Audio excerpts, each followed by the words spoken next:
चांगली असेल तर आपलं कल्याण होत असतं, आणि जर संगती कुसंगती असेल तर आपण अधोगतीच्या दिशेने वाटचाल करत आहोत असं समजलं पाहिजे. एक उदाहरण, छोटंसं उदाहरण. कैकई एवढी चांगली होती की तिच्या भरतापेक्षा भगवान प्रभू रामचंद्रावर काय होतं, जास्त प्रेम होतं. परंतु त्या मंथरेच्या संगतीत राहिल्यामुळे तिला तो प्रभू रामचंद्र आता विरोधाभास वाटायला लागला, आणि जे राज्य होतं ते राज्य माझ्या भरताला भेटलं पाहिजे आणि हा जंगलात गेला पाहिजे, अशी संगतीमुळे दुष्परिणाम त्या कैकवीवर झाला. आणि विसंगती कोणाला म्हणतात? नवरा पूर्वेला चालतो, पत्नी पश्चिमेला चालते. त्यांचं कधीच म्हणजे जर नवरा परमार्थ करत असेल तर पत्नी परमार्थ करत नाही, आणि जर पत्नी परमार्थ करत असेल तर नवरा परमार्थ करत नाही. असंच आपल्या गावासारखा एका ठिकाणी सप्ताह चालू होता. त्या ठिकाणी लोक वर्गणी मागायला गेले आणि ती पारमार्थिक होती, हा अपोजिट होता, आणि अपोजिट असल्यामुळे हा गेले त्यांच्याकडे. का हो जीव, सप्ताहाना 6वा दिवशी घ्या, वर्गणी द्या ना. हे मन घरनं समोर उभं राहावाने निघा तथा शिलगा तुम्हाला सप्ताह. त्या बिचाऱ्या माऊलीने सांगितलं, भाऊजी मागला दरवाजे वाटल्या, तुमले काय लागेल तेवढं लिहि जा. ते गेले, मागच्या दरवाजाने यायला लागले. हिला वाटलं गेले बाहेर. नेमकं तिने तुरीची डाळ, काही गहू आणि असं म्हणजे अर्ध पोतं तुरीची डाळ काढून दिली, आणि गहू लागणारे होते तेवढं ते काढून दिलं, आणि काढून दिल्याबरोबर नेमकं त्यांच्याकडे द्यायला लागले. तोपर्यंत तिकडनं कर्जदार आल्याबरोबर लगेच ती म्हणायला लागले, आणि म्हणजे हे लोक म्हणायला लागले, म्हटले लगेच बिचारी ती खूप हुशार होती. ती म्हणते, अहो तुम्ही जे आणलेलं आहे ना ते आम्हाला नको म्हटले, तुमचं घेऊन जा, आमच्या मालकाला हे पटत नाही. तोपर्यंत तो म्हणाला, नाही म्हणे सप्ताहानं मन घर मग काहीच नको पाहिजे, लिजा तुमनं म्हटले. हुशार माऊलीचं काम आहे. त्या पद्धतीने हे विसंगती सांगितली मी. आता सत्संगतीत आल्यानंतर मनुष्य काय करेल, त्या सत्संगतीत गेल्यानंतर आपल्या जीवनामध्ये एक उदाहरण दिलेलं आहे. परीस जो असतो ना, परीसाला लोखंड काय करतो, परीसाचं सोनं करून टाकतो. बरोबर बोलतोय मी? लोखंड परीसाला सोनं करून टाकतो.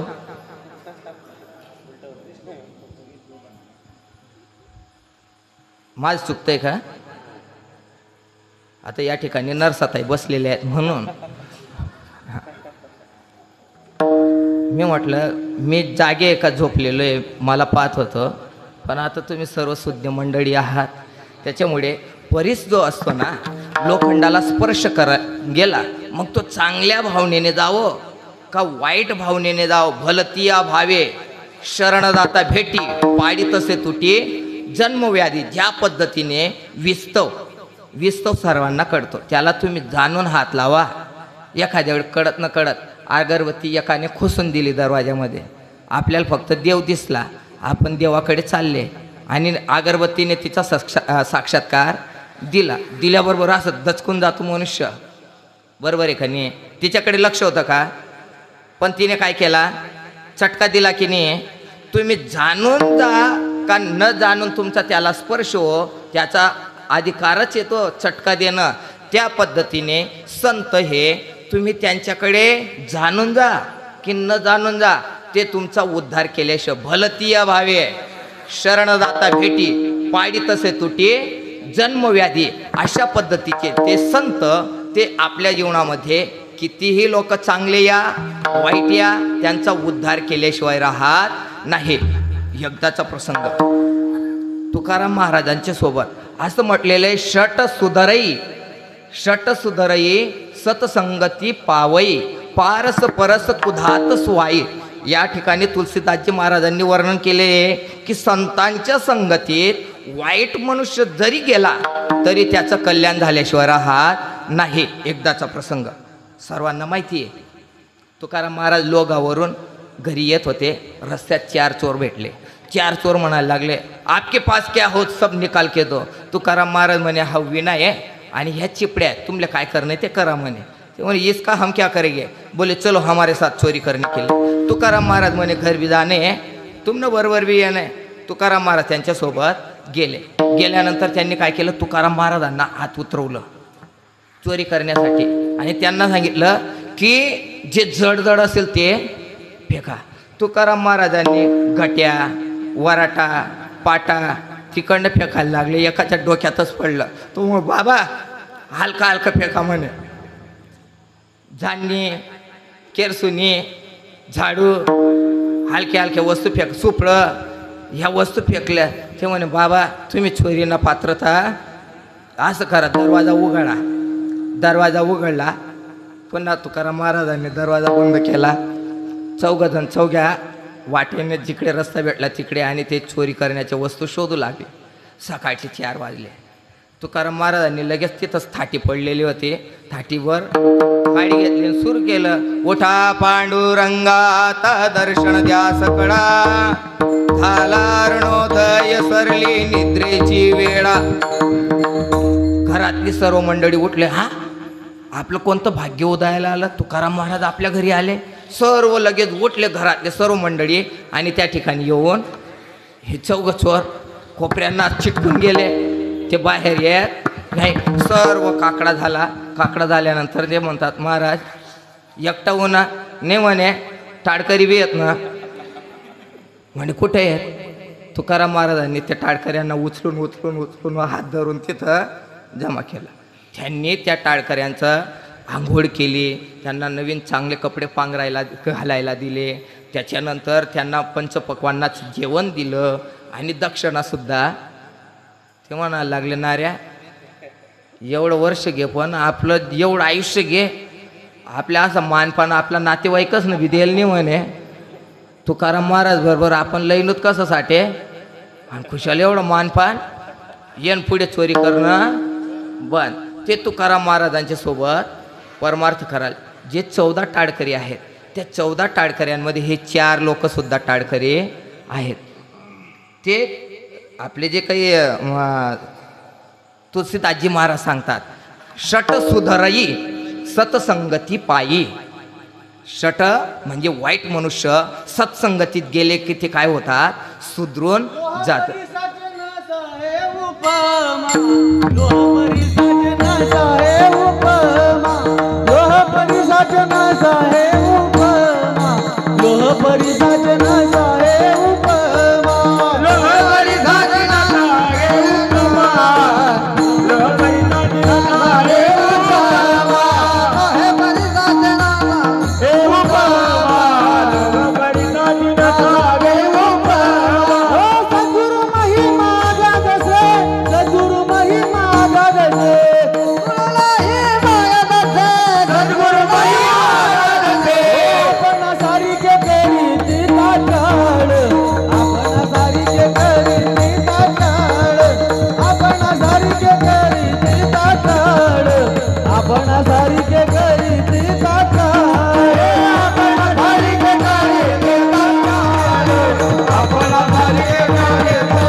लोह परिसाची उपमान साहे,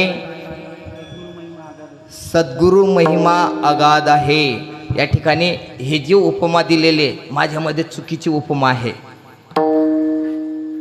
लोह आणि परिस याची तुलना केलेली. जो लोह आहे, जो परिस आहे, त्या लोखंडाला सोनं करतं, परंतु परिस करत गुरु काय करतो, आपणासारखी करीती तात्काळ. नाम ज्या एकनाथ महाराजांनी त्यांच्याकडे गाववा नुसतं खायला बसलेला होता, त्या गाववाला त्यांची हस्तकृपा केली. जे नाथ महाराजांनी लिखाण काम केलं रामायणाचं, उत्तर रामायण त्यांनी लिखाण काम केलं, परंतु त्यांच्या ओवीमध्ये आणि यांच्या ओवीमध्ये कोणत्याही प्रकारचा फरक राहिला. म्हणून ही जी लोहाची आणि परिसाची उपमा दिली जाते, हे साप चुकीची आहे. ते आपल्यासारखं परीस बिलकुल करत नाही, परंतु नाथ महाराजांनी त्या गावाला आपणासारखं करून टाकलं. म्हणून या ठिकाणी मला असं सांगायचे, संत संगतीचे काय सांगू सुख, आपणा पारिखे नाही ते आपल्यासारख्यांना, म्हणजे नामदेव महाराज सांगतात माझ्यासाठी ते काय नाही पारख नाही. का म्हणून पारख नाही? या जगतामध्ये साधूच सर्वांमध्ये मोठा आहे, बाकीचं दुसरं कोणीच मोठं नाही आहे. अभंगाच्या दुसऱ्या चरणामध्ये साधू तोर जाना, साधू तोर जाना, साधू तोर जाना, साधू तोर जाना,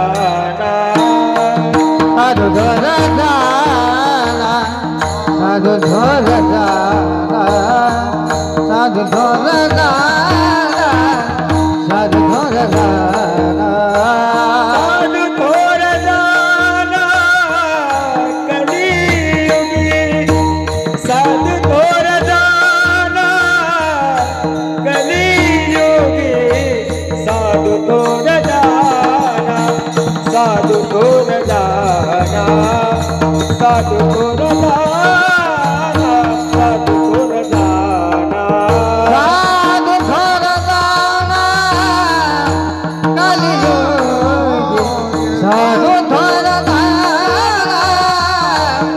कलियुगी साधू तोर जाना, साधू तोर जाना, साधू तोर जाना, साधू तोर जाना.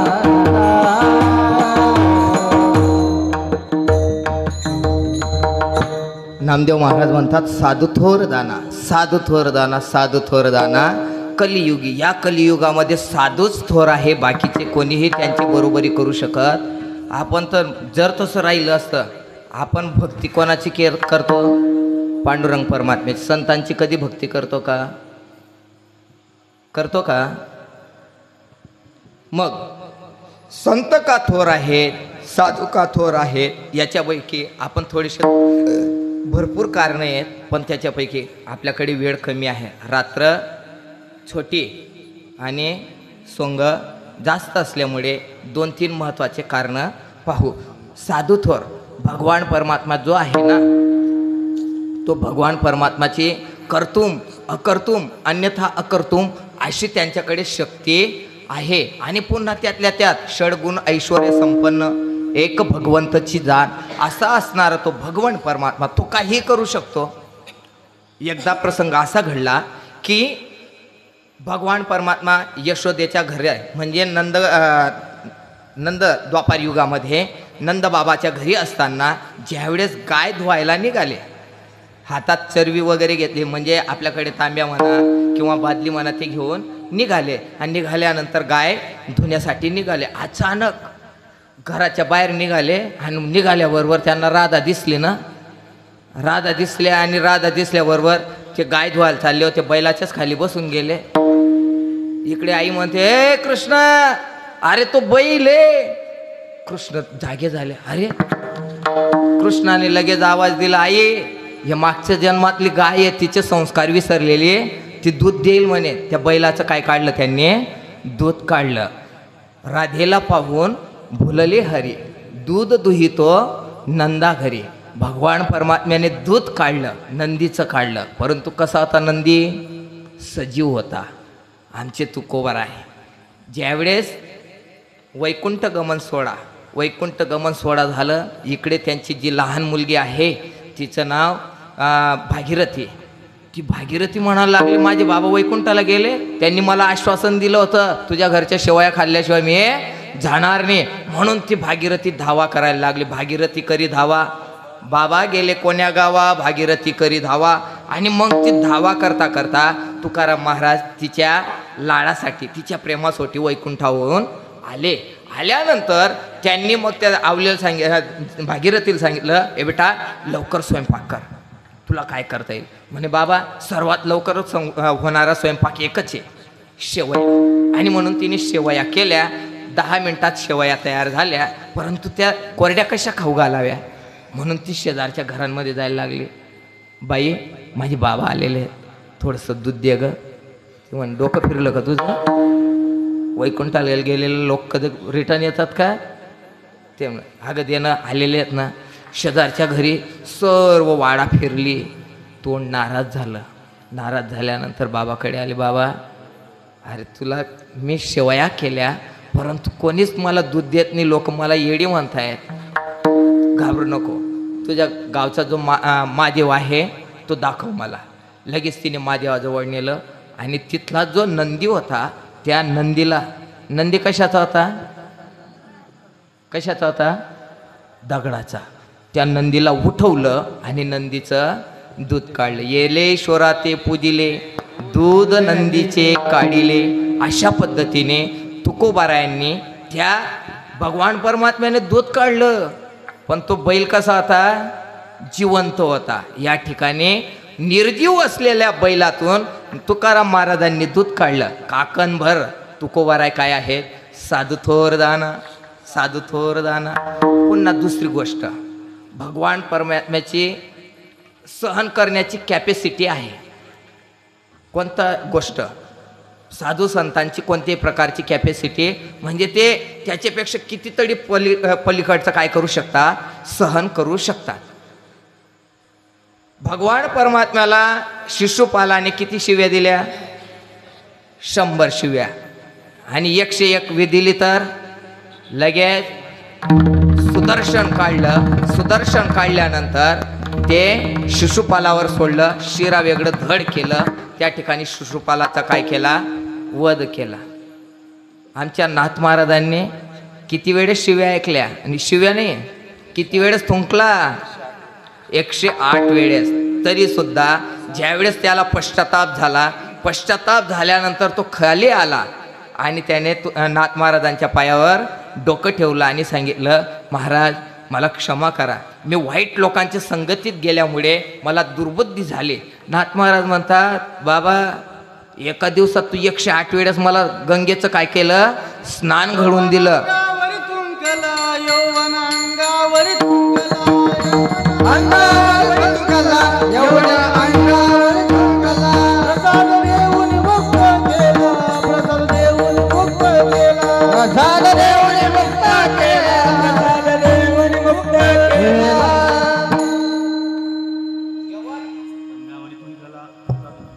यवन अंगावरी थुंकला, प्रसाद देवोनी मुक्त केला. त्या ठिकाणी नाथ महाराजांनी त्याला प्रसाद दिला आणि प्रसाद दिल्यानंतर त्यांना काय केलं? म्हणजे सहन करण्याची क्षमता सुद्धा देवापेक्षा संतांची काय आहे? जास्त आहे. अजून काही गोष्टी आहेत की आपण त्या ठिकाणी भगवान परमात्म्याच्या बरोबरीने नवे भगवान परमात्म्यापेक्षा साधू संतांची जी क्षमता आहे ती काय आहे? जास्त आहे. म्हणून साधू थोर दाना, साधू थोर दाना, साधू थोर दाना कलियुगी. या कलियुगामध्ये भगवान परमात्म्यापेक्षा मोठा अधिकार त्या संतांचा आहे. आणि म्हणून तो भगवान परमात्मा, पंढरीश परमात्मा त्या रुक्मिणी मातेला सांगतं की ऐसे सांगता हरिसी प्रेम वत्संडले रुक्मिणीसी.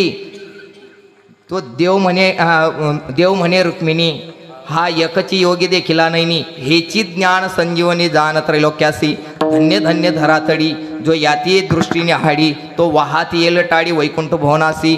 जो करील याची यात्रा, तो तारील सकळ गोत्रा, सकळ ही कुडे पवित्रा, याचे निदर्शने होती. या अभंगामध्ये नामदेवराय शेवटच्या चरणामध्ये सांगतात की त्या भगवान परमात्म्याला सुद्धा रडायला आलं. भगवान परमात्मा कोणासाठी रडतायत? त्या संतांसाठी रडतायत. नव्हे त्या संतांसाठी तो भगवान परमात्मा आपलं जे ठिकाण आहे ते ठिकाण सोडून त्यांच्या घरी त्यांच्या संगतीची इच्छा करतो. ज्या सुखाकारणे देव वेडावला, वैकुंठ सोडून संत सदने राहिला. अशा पद्धतीचे ते संत. आणि त्या संतांच्या बाबतीत नामदेव महाराज सांगतात की मला हे जे संत आहेत हे कशा पद्धतीचे असतात ते अभंगाच्या 3ऱ्या चरणामध्ये. इहलोकी तोची सर्वभूती समा, इहलोकी तोची सर्वभूती समा, इहलोकी तोची सर्वभूती समा, इहलोकी तोची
इहलोकी तोची सर्वभूती सम शरीराचा भ्रम, या मृत्यू लोकामध्ये तोच सुखी आहे ज्याला या शरीराचा भ्रम नाही.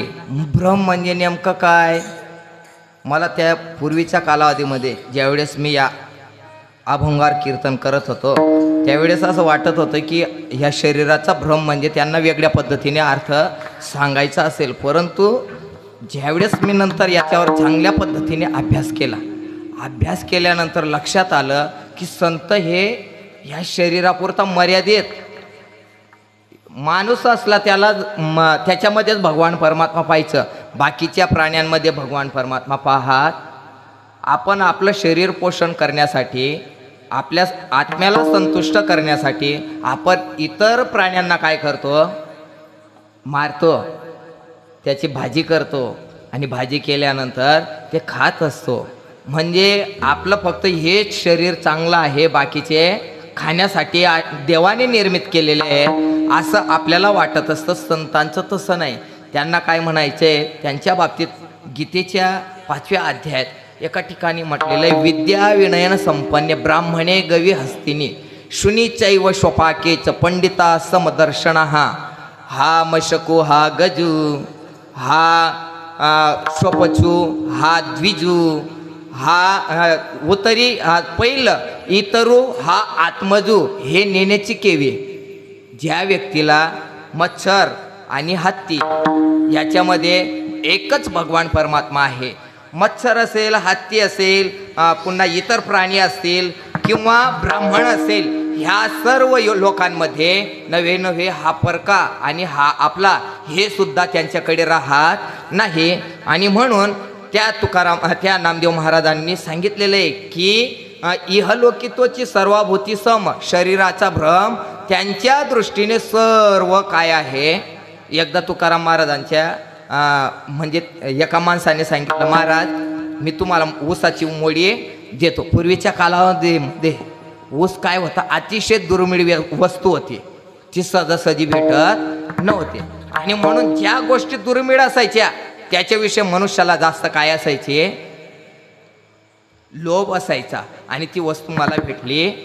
मग पूर्वीच्या कालावधीमध्ये दुर्मिळ वस्तू काय काय होत्या? रोटी सुद्धा दुर्मिळ होती, खिचडी सुद्धा दुर्मिळ होती.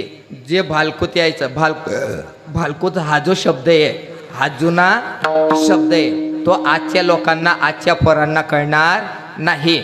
मग त्या वस्तू अतिशय दुर्मिळ होत्या. आणि त्या पद्धतीने ऊस सुद्धा काय होता, तो तुकाराम महाराजांचा 450 वर्षापूर्वीचा कालावधी आहे. ह्या मी आपल्या कालावधीतल्या गोष्टी सांगितल्या, खिचडी, भात किंवा रोटी, पुरणाची पोळी. हे आपल्याकडे जर पाहुणे आले ना, पूर्वीच्या कालावधीमध्ये घरात जर 5 लोक राहिले तर त्यांचे नंबर लावले जायचे. एक पाहुणा आला की त्याच्याबरोबर एकच जण जेवायला बसेल, तेवढ्या 2च लोकांपुरता तो मर्यादित स्वयंपाक केला जायचा. परिस्थित्या नाजूक होत्या, लोकांना खायला भेटत नव्हतं, म्हणून एक मनुष्य वेगळा पाहुणा आला का त्याच्याबरोबर दुसरा बसत होता. असे नंबर लावलेले असायचे. आणि तो कालावधी गेल्या, तो मी तुकाराम महाराजांच्या कालावधीतला सांगतोय. मग ऊस आणले, मोडी आणले. तर मोडी आणत असताना रस्त्यामध्ये ज्या वेळेस त्या लोकांना कळलं, ते लहान पोरं खेळत होते, खेळत असल्यानंतर ते म्हणायला लागले, बाबा मला एक ऊस द्या ना. तुकाराम महाराजांनी भजन करावं, श्री विठ्ठल जय विठ्ठल, श्री विठ्ठल जय विठ्ठल. एक ऊस काढून त्या मुलाला दिलं. तो लगे पडत दुसऱ्या 10 पोरांजवळ गेला, बाबाने मला ऊस दिला, जा तू बी माग. लगेच तो बी आला, बाबा ऊस. असं करत सर्व ऊस वाटून टाकले आणि घरी एकच ऊस नेला. आवलीने पाहिलं का हो एकच आणला? नाही म्हणे, भरपूर दिले होते. मग बाकीचे म्हणे रस्त्यात पोरं आले त्यांना वाटून टाकलं. मग हा बी कशाला आणला? म्हणे जर कोणी भेटलं असतं तर तो बी देऊन दिला असता म्हणे, परंतु ते घ्यायला कोणी शिल्लक राहिलं. आपले आणि परकेपणा त्या तुकाराम महाराजांजवळ काही शिल्लक राहिलं नव्हतं. शरीराचा भ्रम नेणे कदा असे असलेले संत मग त्यांच्या जीवनात वर्णन करत असताना नामदेव महाराज सांगतात की हे जे संत असतात एवढे परोपकारी आहेत की त्यांचे उपमा देत असताना एका गाईचं वर्णन करतात अभंगाच्या 4थ्या चरणामध्ये. नामा म्हण गाय दूध जे कसाय नामा म्हण गाय दूध जे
फुर्सत ना होगी काम से,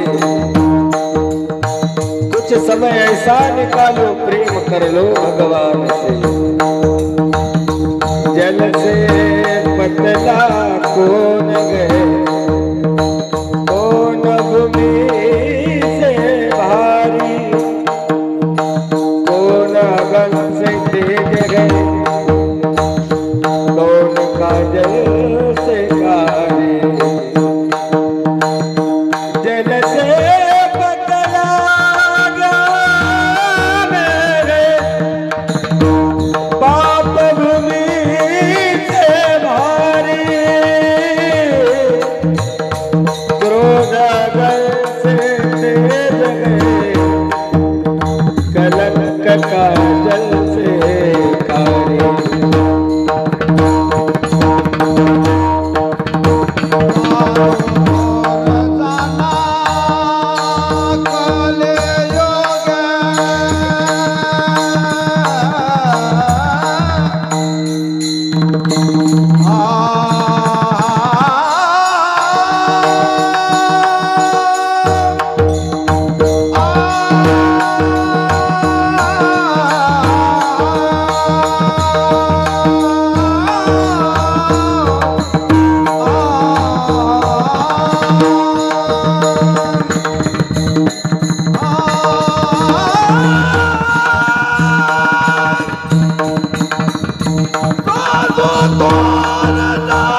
दूध एक सार.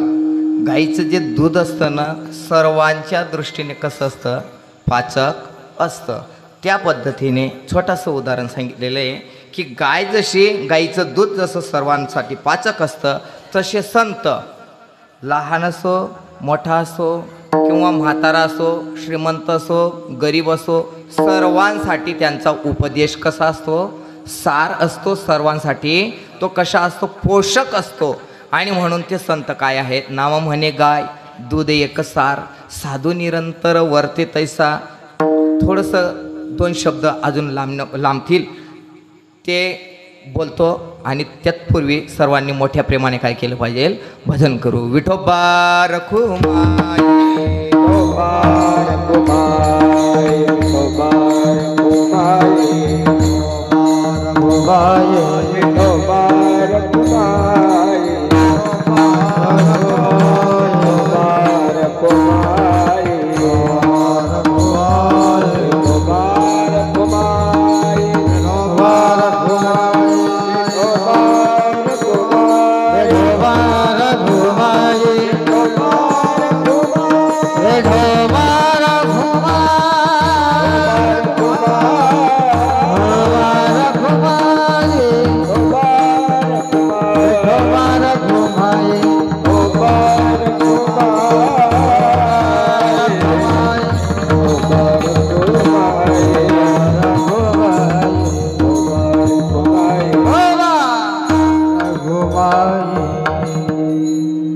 शेवटच्या चरणात हे नामदेव महाराजांनी अजून एकदा साधू म्हटलेलं आहे. पहा काय म्हटलेलं आहे, नाम म्हणे गाय दूध एक सार, साधू निरंतर वर्ते तैसा. आणि तुकोबारायांनी एका ठिकाणी म्हटलेलं आहे की या ठिकाणी साधूला थोरवी दिलेली. साधूच्या संगतीत जर कोणीही गेलं तरी त्यांचं काय होतं, कल्याण होत असतं. आणि मग तुकोबारायांच्या प्रमाणामध्ये एका ठिकाणी म्हटलेलं आहे की ढेकणाच्या संगे हिराजो भंगला, कुसंगे नाळला. म्हणजे तिथं एक साधून येतही साधू म्हटलेलं आहे. इथं साधू कुसंगतीत गेला का काय होतं, नाडला जातो.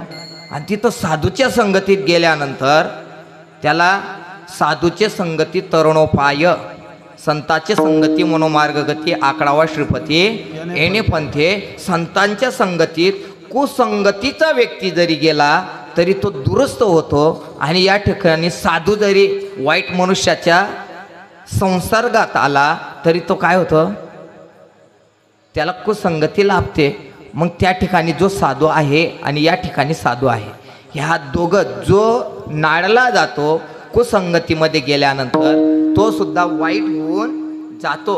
मग या साधूचा काय उपयोग असेल, म्हणजे याचं म्हणजे तुकाराम महाराजांचं नेमकं काय म्हणणं असेल, हा जो साधू आहे कुसंगतीत गेल्यानंतर जो नाडला जातो तो साधू नेमका परमार्थ मार्गाला लागलेला आहे. अजून त्याने उच्चतम जी सिद्ध अवस्था आहे ती प्राप्त केलेली नाही. तो अर्धवट असल्यामुळे तो जर कुसंगतीत गेला तर तो मात्र कुसंगतीमुळे नासला, ढेकणाच्या संगी हिराजो भंगला. परंतु ज्याने सिद्ध अवस्था प्राप्त केलेली आहे त्याच्या जीवनामध्ये जर वाईट मनुष्य गेला तर त्याचं मात्र कल्याण झाल्याशिवाय राहत नाही. अशा पद्धतीने नामदेव महाराजांना हेच सांगायचे, साधू निरंतर वर्ते तैसा. ज्या साधू संतांनी आपल्याला भगवान परमात्म्याचं भजन भक्ती करायला शिकवलं त्या संतांचं एकदा मोठ्या प्रेमाने सर्वांनी नामस्मरण करूया. ज्ञानेश्वर माऊली, ज्ञानराज माऊली तुम्हारा, कालेश्वर माऊली, ज्ञानराज माऊली तुम्हारा. विठ्ठल जय जय विठ्ठल, जय विठ्ठल जय जय माऊली रे रे बापुडी वगैरे. करा क्षमा पराध महाराज तुम्ही देते, नागी उच्चारी नागी कारव्या. करा क्षमा पराध महाराज तुम्ही देते.